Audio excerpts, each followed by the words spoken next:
Bandar MP గారు Machilipatnam municipal commissioner Bapiraju గారిని బాగా చెర్రాడాడు, చెడుగుడాడాడనే మీరు చెప్పేది?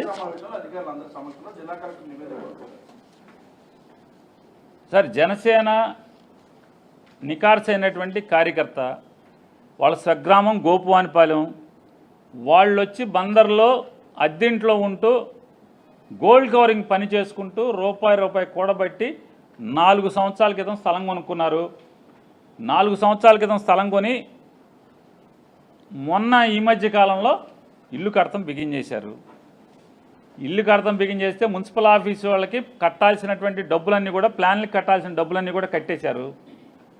కానీ కొల్లు రవీంద్ర గారికి బ్రోకర్గా ఉన్నటువంటి ఒక మనిషికి లంచం అడిగారు. గజానికి ఇంత డబ్బులు ఇవ్వండి, 5,000 10,000 ఇమ్మని అడిగారు.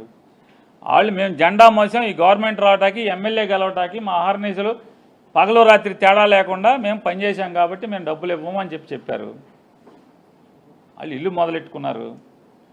ఇల్లు మొదలెట్టుకుంటే దాన్ని కూలదోశారు. ఎప్పుడు? ఏప్రిల్ 1వ తారీఖున కూలదోశారు.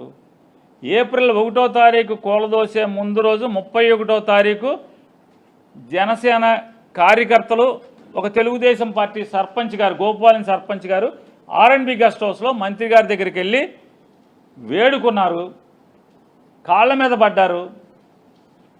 నాకు ప్రెస్టేజ్ ఇష్యూ, అది తర్వాత మాట్లాడుకుందాం, ఇప్పుడు ఎవరు కుదరదు, మీరు వెళ్ళిపోండి అని చెప్పారు. నాకు ప్రెస్టేజీ అని చెప్పారు. 1వ తారీఖు సాయంత్రం జేసీబీ తీసుకెళ్ళి కొద్దిగా కొట్టారు. జేసీబీకి ఆ ఇల్లు లొంగలేదు. 2వ తారీఖున, ఏప్రిల్ 2వ తారీఖున 200 ప్రొక్లైన్ ఒకటి తీసుకెళ్ళి జేసీబీతో కూడా కలిపి, రెండు కలిపి దాన్ని తునాతునకలు చేయడమే కాకుండా నేలమట్టం చేశారు, పప్పు చేశారు దాన్ని. 1వ తారీఖుని కొట్టినప్పుడే మా ఎంపీ గారు మరి వెంటనే దిగిపోవాలి కదా. 2 పగవాడికి కూడా రాకూడదని కష్టం వచ్చింది అన్నప్పుడు, 1వ తారీఖు కొద్దిగా కొట్టినప్పుడు, చిన్నగా స్టార్ట్ చేసినప్పుడు 1వ తారీఖే వారు ఆగమేఘాల మీద వచ్చేయాలి కదా.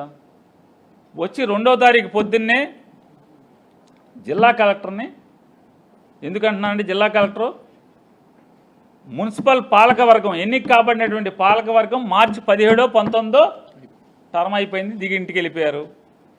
జిల్లా కలెక్టర్ గారు బాలాజీ గారు మార్చి 18 నుంచో 17వ తారీఖు నుంచో సబ్జెక్టు కరెక్షన్ డేటు ఆయన బాధ్యతలు తీసుకున్నారు. స్పెషల్ ఆఫీసర్గా జిల్లా కలెక్టర్ ఉన్నాడు. నిజంగా ఆయన నిలదీస్తే ఎవరిని నిలదీయాలి? పక్కన కూర్చున్న జిల్లా కలెక్టర్ కదా. కీలుబొమ్మ తోలుబొమ్మ లాంటి మున్సిపల్ కమిషనర్ బాపిరాజుని అడగటం వల్ల ఎవడి కళ్ళనీళ్ళు తురుస్తారు? 8వ తారీఖు మా ఎంపీ గారు వచ్చారు. 8వ తారీఖు మా ఎంపీ గారు వచ్చారు వాళ్ళని పరామర్శిస్తాకి. ఎందుకని? జనసేన కార్యకర్తలు, జనసేన వాళ్ళు ఎవరైతే ఉన్నారో, కూటమికి మోసారో పల్లకిని, వాళ్ళందరూ రివర్స్ అవుతున్నారని తెలిసి 2వ తారీఖు జరిగితే 3వ నేలమట్టం చేస్తే 8వ తారీఖు వారు వచ్చారు. డబ్బులు మొత్తం నేను భరిస్తానని చెప్పారు. 8వ తారీఖు మున్సిపల్ కమిషనర్ని వారి క్యాంపు కార్యాలయాన్ని పిలుచుకున్నారు. మున్సిపల్ కమిషనర్ గారిని క్యాంపు కార్యాలయాన్ని పిలుచుకుంటే మున్సిపల్ కమిషనర్ గారు ఏం చెప్పారు? సార్, మంత్రి గారికి అంతా తెలుసు, నేను ప్లాన్ ఇవ్వలేను, ఇస్తావా నువ్వు ఇవ్వా అంటే మంత్రి గారితో మాట్లాడి మళ్ళీ వస్తాను సార్ అని లేచి వెళ్ళిపోయాడు కమిషనరు. మరి ఏం చేయాలి? మంత్రి గారితో మాట్లాడాలి కదా. మంత్రి అవసరమైతే మంత్రి గారు ఇంటికి వెళ్ళాలి కదా. మంత్రి గారు ఎక్కడుంటే అక్కడికి వెళ్ళి, అరే ఓటర్ సంగతి దేవుడెరుగు, నీ కార్యకర్త కదా, 8వ తారీఖు సరాసరి మంత్రి ఇంటికి వెళ్ళి కూర్చుని, మంత్రి వచ్చేదాకా కూర్చుని, అవసరమైతే మా మంత్రి బందర్లో తక్కువ ఉంటాడు కాబట్టి, బందర్ ఎమ్మెల్యే గారు బందర్లో తక్కువ ఉంటాడు కాబట్టి, బెజవాడలో ఎక్కువ ఉంటాడు కాబట్టి, బెజవాడ నుంచి సరాసరి బందర్ నుంచి బెజవాడ వచ్చి మంత్రి గారి ఇంట్లో కూర్చుని, మంత్రి గారి ఇంటికి వచ్చే వరకు అడిగి గట్టిగా మాట్లాడి చెయ్యాలి కదా. చేయలేదు కదా. ఇవాళ బాపిరాజుని ఊరికే ఆ దిశ మీటింగ్లో ఎప్పటికి ఏప్రిల్ 2వ తారీఖు జరిగింది, 8వ తారీఖు మా ఎంపీ గారు వచ్చారు, ఇవాళ మే ఆఖరు అంటే 2 మాసాల తర్వాత ఏంటి అతనికి అడిగితే ఏముందా? జిల్లా కలెక్టర్ తెలవకుండా జరిగిందా? జిల్లా కలెక్టర్ స్పెషల్ ఆఫీసరు, జిల్లా కలెక్టర్కి చెప్పకుండా చేశాడా కమిషనరు? ఎస్పీ గారికి తెలవకుండా జరిగిందా?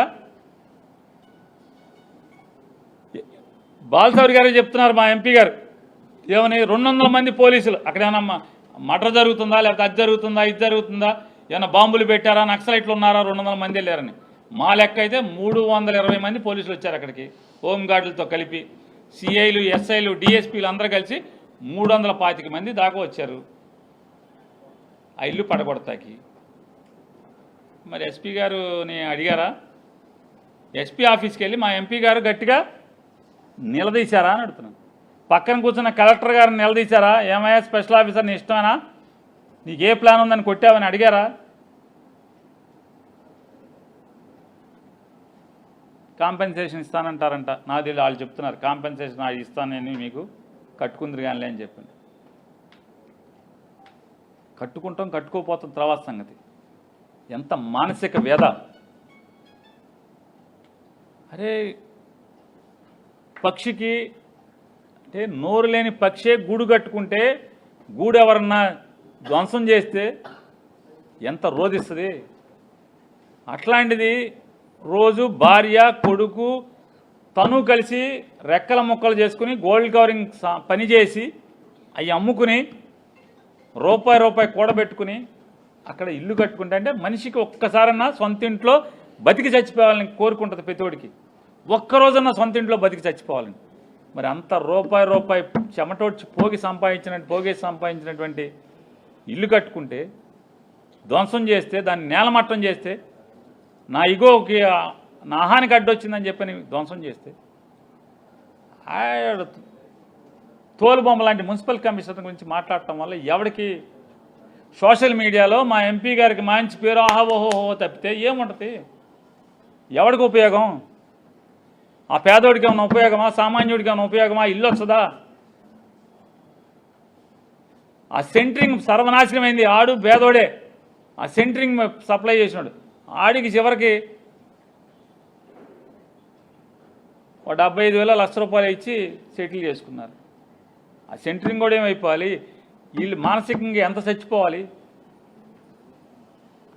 ఒకటి ఈ రాజకీయ డ్రామాలు కట్టిపెట్టి మేము కొల్లు రవీంద్రని డిమాండ్ చేస్తున్నాం.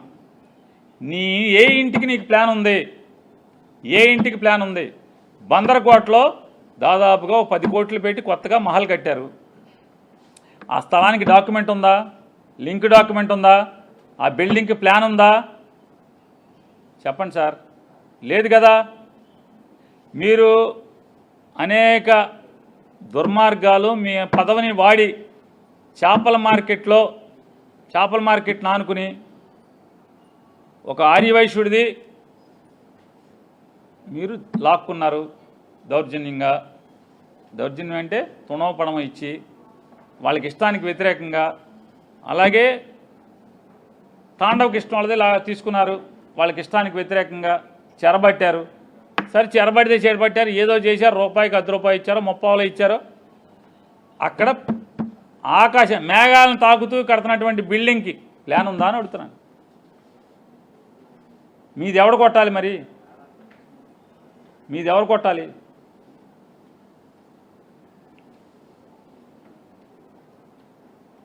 పాపం పండే రోజు వచ్చినప్పుడు, పెదప బుద్ధులన్నీ కూడా పంటకు వచ్చినప్పుడు ఇటువంటి పాపాలు తప్పులు చేస్తూనే వెళ్తూ ఉంటారు. శిశుపాలుడి తప్పులు శ్రీకృష్ణుడు లెక్క పెట్టినట్టు ఆంధ్ర రాష్ట్ర ప్రజలు కొల్లు రవీంద్ర దగ్గర నుంచి నారా చంద్రబాబు నాయుడు వరకు ఈ 2 సంవత్సరాల్లో చేసిన ప్రతి పాపాన్ని శ్రీకృష్ణుడు లెక్క పెట్టినట్టుగా లెక్క పెడుతున్నారు. మీ పాపం పండే రోజు ఎప్పుడు వస్తుందా అని ప్రజలు ఎదురు చూస్తున్నారు. కాబట్టి ఇక భగవంతుడే చూసుకుంటాడు మీరు చేసిన పాపాలనేది.